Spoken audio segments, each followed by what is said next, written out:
Hey people, welcome to the Run Testers, it's Kieran here, and in this video I've got my final verdict on the new Adidas Adios Pro 4. I've been cracking out big miles and fast miles in this shoe, and I'm ready to reveal the good, the bad, and what I think this shoe is best at, how it stacks up against the opposition. So let's get into the Adios Pro 4 review.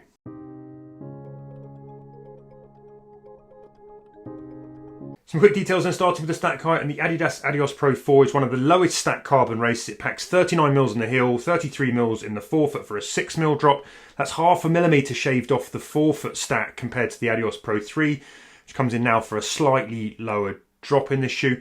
The Adios Pro 4 comes in at 202 grams or 7.1 ounces in my men's UK 8.5 test shoe.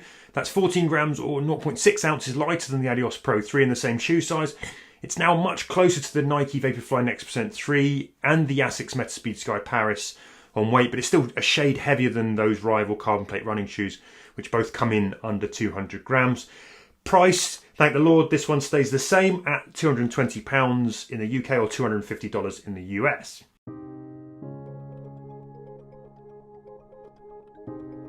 Quick shoe whip round then, and the Adios Pro 4 has been given a complete overhaul here. The black and white design and the new rocker geometry riff off those rare, expensive and elite-friendly Adidas Adizero Pro Evo ones. But if the Pro Evo 1 is a super fast racer aimed at the elite level athletes, then the Adios Pro 4 here is designed to suit a broader range of runners. Regular folk like you and me shooting for PBs across a range of distances, but definitely with marathon running very much in mind for the shoe. The midsole features a new Formula Light Strike Pro that's tuned differently from the foam that you'll find in the Pro Evo 1. Provides a little bit of extra softness compared to the Adios Pro 3. The forefoot rocker has been moved back down the shoe to boost efficiency. That is now positioned at 60% of the length of the shoe, the same as the Pro Evo 1. And the Adios Pro 4 also carries the Carbon Energy Rods 2.0, similar to the ones that you'll find in the Adios Pro 3.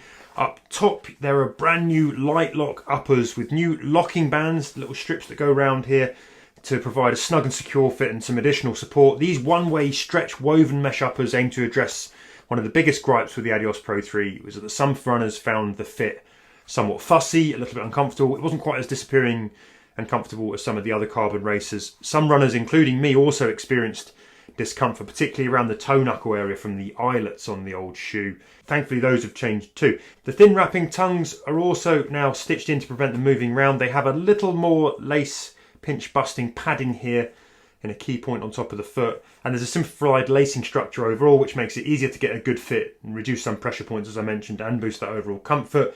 The racy and minimal heel package stays largely the same, with just these kind of two small pads on the inside for holding comfort. Only there is now a little bit more additional padding right behind the heel at the back there, presumably to address some of the heel rubbing issues that some runners also suffered from this shoe.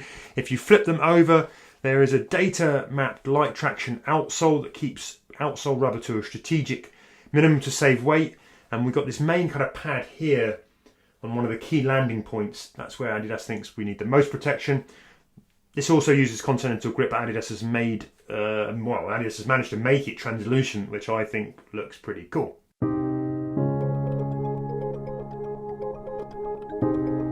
When it comes to fit in testing, I ran in my regular Adidas running shoe size, which is a UK 8.5. On the whole, I found the fit much improved over the Adios Pro 3. It's much easier to get the Adios Pro 4 on, positioned nicely and comfortably and locked down.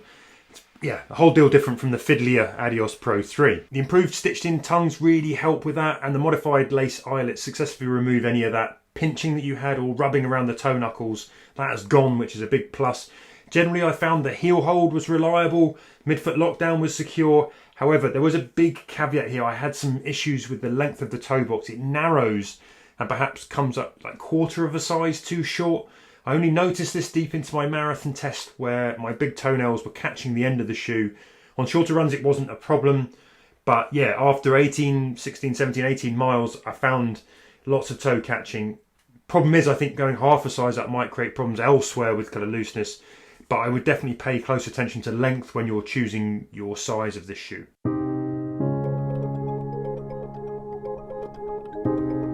I've covered more than 50 miles in the Adidas Adizero Adios Pro 4 and put it through some tough tests. That includes an all-out 5k, a solo marathon test.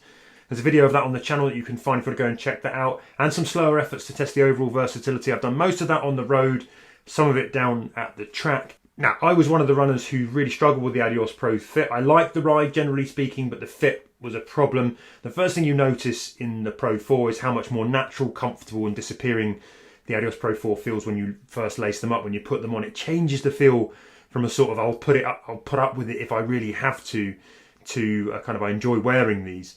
Now, for me, it's the uppers that are the biggest step forward here. If you like the energy of the Adios Pro 3 but were put off by the uppers and the fit, I think the Adios Pro 4 is going to solve that for you and make it a more interesting shoe. Now, my only issue, as I mentioned in the fit section on comfort, came deep into the marathon test.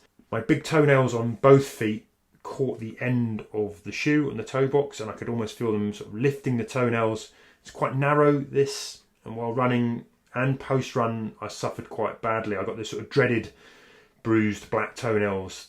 It was quite bad, actually. Now, this isn't uncommon to get black toenails when running marathons in certain shoes. Normally you can solve it by going a sort of half size up, but looking at other reviews, I think it's definitely a consideration for this shoe. I'm not the only reviewer who's had a problem with their big toes getting beaten up while logging a marathon distance in the Adios Pro 4.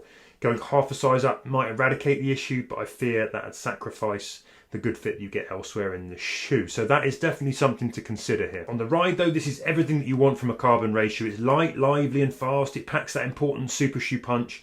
Like the Pro 3, this is a shoe that's full of energy. It's great fun to run in.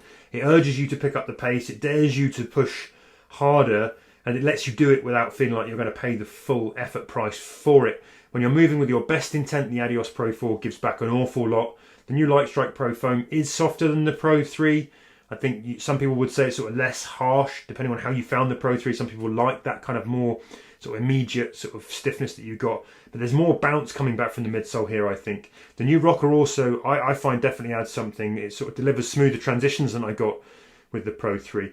One thing to watch, the midsole softness, I think, makes it somewhat less stable in the heel. There's a bit more wobble if you're landing further back from the foam itself. However, if you're landing mid to forefoot, that's not an issue. And the flip to this, I think, is there's a less pronounced kind of heel cutaway, and that's reduced some of the feelings of the outwards roll that I experienced the Adios Pro 3 when you were sort of moving slower or further back on your heels. So this made the Pro 4, I think, better, more accommodating at slower paces, good for when the wheels come off. Overall, I think the Adios Pro 4 is a more reliable and forgiving platform for those moments where you're running a bit tired and a bit ragged. And toenail woes aside, I found the cushion and protection of the shoe on point. Particularly when I struggled and my pace really dropped towards the end of that marathon test. I was really on the struggle bus, and it didn't feel like I was exposed in a sort of too minimal shoe.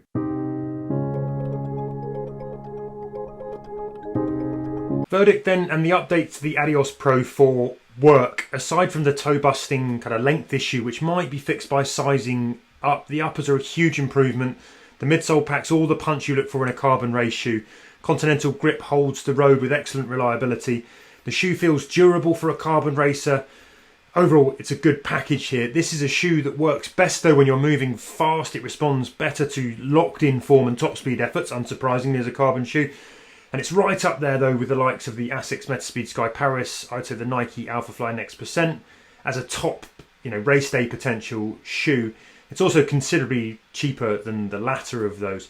Now, if you like the Adios Pro 3, you'll like this shoe. It is softer, but I don't think it's gone too soft. I think it still retains the immediacy and the energy of the Adios Pro 3, but a marginally more forgiving edge, which arguably could be better when things aren't going according to your race plan. Now, if you can beat the toenail woes, I think this is a great marathon racing candidate.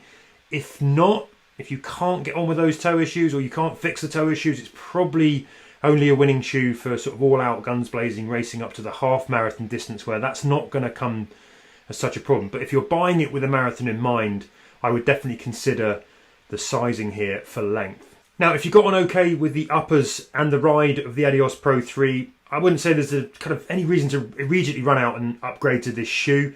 Also, I think you can still look for deals on the old Adios Pro 3 if you really enjoyed that shoe.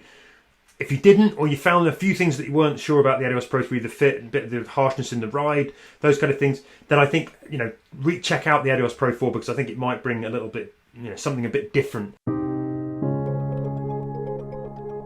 So there you have it. That's the verdict on the Adios Pro 4. I hope you found it useful. Drop us a like if you did. If you're not subscribed to the channel, we'd love you to do us that honour. If you're hunting for a carbon racer and I'm going to put our very, very in-depth guide to the rest of the options up on the channel now. Go check that out. Otherwise, thanks for stopping by, and until next time, happy running, people.